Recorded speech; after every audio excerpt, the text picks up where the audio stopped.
Sorry. You ready? Come on, loose.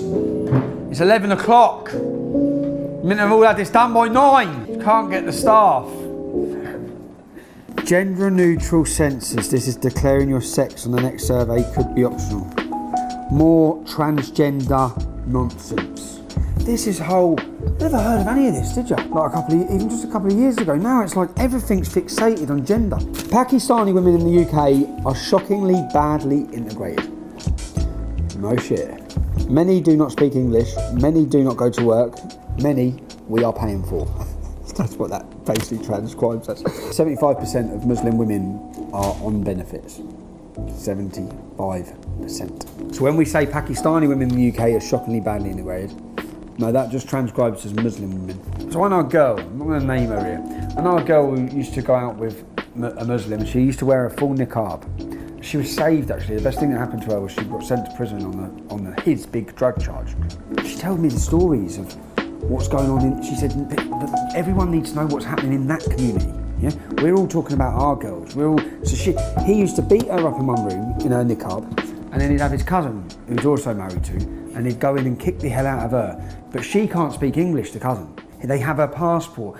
We've basically got a whole massive slave thing going on in our country right now, and most of it's in the Pakistani community. Most of it. And these poor women, and that's what I said, is these poor women are stuck, which is what she explained the story to me. She said so many of them need saving. So many of them need saving, but political correctness and make sure you can't even talk about it. It was an Uber driver. You may have seen me. I jumped the gun. We had an Uber driver, who ran over 11 people on the pavement in London. And of course, I presumed, and I was wrong, that it was a terrorist attack. It was still Uber. Crazier than a movie script. Angelina's honey trap plot sees murderous warlord. Joseph Kony is a Ugandan warlord and leader of the Lord's Resistance Army, a cultish militant group that operates in South Africa. He has more than 60 wives, and his alleged crimes include murder, kidnapping, rape, and military enslavement of children. God, it sounds like the Prophet Muhammad's been reincarnated. Tough new drink drivers. I don't think you should be able to have a beer if you drive. You know all that bad, don't you, champ? So next, my friend is a drink driver. Rushdie, the Quran is not very enjoyable. I could have thought of some other words to explain it, but yeah, bang on the money. You know when our country should have realised what we're up against and when they should have started addressing this issue was the Rushdie incident.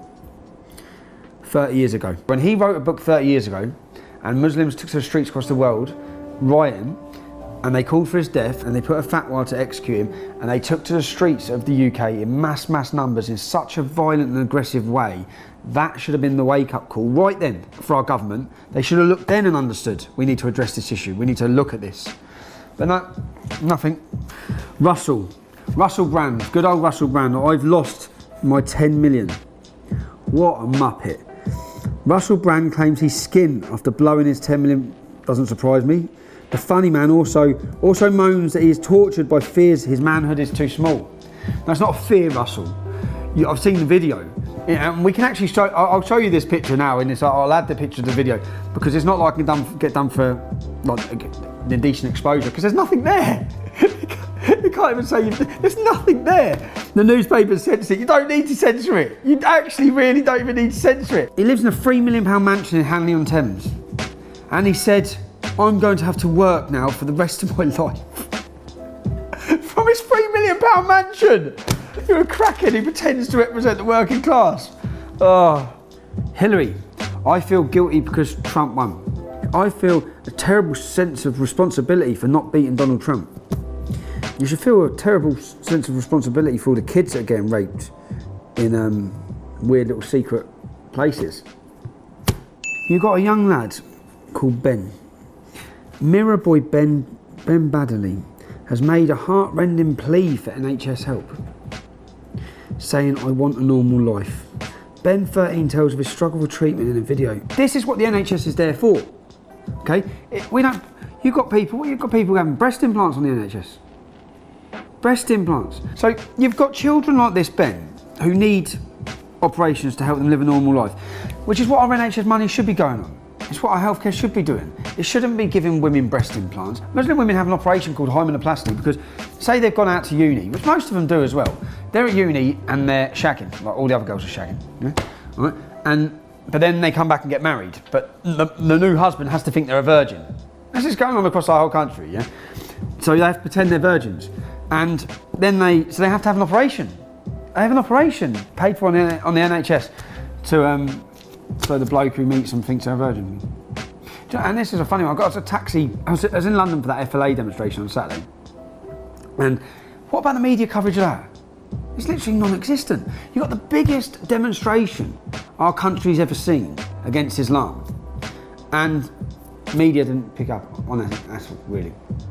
And I was in a taxi, anyway, that's what I was getting back to. I was in a taxi afterwards, and the taxi driver was talking to me, and he said that he had this young girl, Western eyes, she's out, she said, can you just pull up at my house, we'll go to the airport.